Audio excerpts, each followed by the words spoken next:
ચૂંટણીની જાહેરાત થઈ ગઈ છે અને હવે ચૂંટણીનો માહોલ ગરમાઈ રહ્યો. ઉત્તર પ્રદેશના નિષાદ પાર્ટીના યુવા, ઉર્જાવાન અને લોકપ્રિય ધારાસભ્ય શ્રી સરવણ નિષાદજી અમદાવાદ પધાર્યા હતા. આ પ્રસંગે નિષાદ પાર્ટીના ગુજરાત પ્રદેશ પ્રમુખ મહેન્દ્ર યાદવ અને તેમના કાર્યકરો દ્વારા તેમનું એરપોર્ટ પર ઉષ્માભર્યું ભવ્ય સ્વાગત કરવામાં આવ્યું હતું. ગુજરાતના પ્રવાસ દરમિયાન આવનાર ચૂંટણીને લઈને પાર્ટીના કાર્યકરો સાથે ચર્ચા વિચારણા કરવાના મુખ્ય હેતુથી તેઓ અમદાવાદની મુલાકાતે આવ્યા છે. ઉત્તર પ્રદેશમાં નિષાદ પાર્ટી ભારતીય જનતા પાર્ટી સાથે ગઠબંધનમાં છે.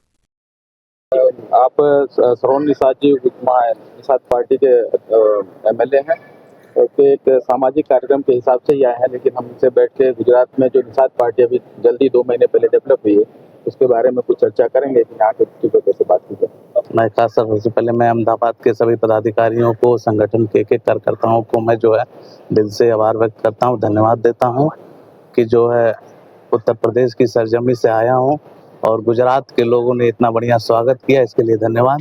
और मैं आगे के लिए बता देना चाहूँ, मैं एक संगठन के विस्तार के लिए आया हूँ.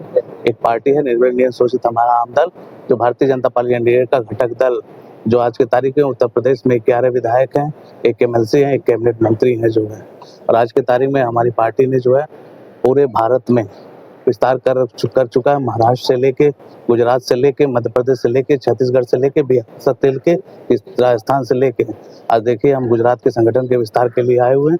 और प्रदेश अध्यक्ष हम लोगों के जो है महेंद्र यादव जी के और राज चौधरी जी के नेतृत्व में जो है संगठन का विस्तार एक कार्यक्रम रखा गया. खास करके नहीं, अभी तो संगठन के लोगों से बातचीत होगी, इसके विस्तार से विमर्श और विचार विमर्श होगी, उसकी चर्चा होगी. क्या बोले 2000 पूर्ण रूप से 27 के इलेक्शन की तैयारी चल रही है और एक बार पुनः भारतीय जनता पार्टी एनडीए की सरकार बन रही है.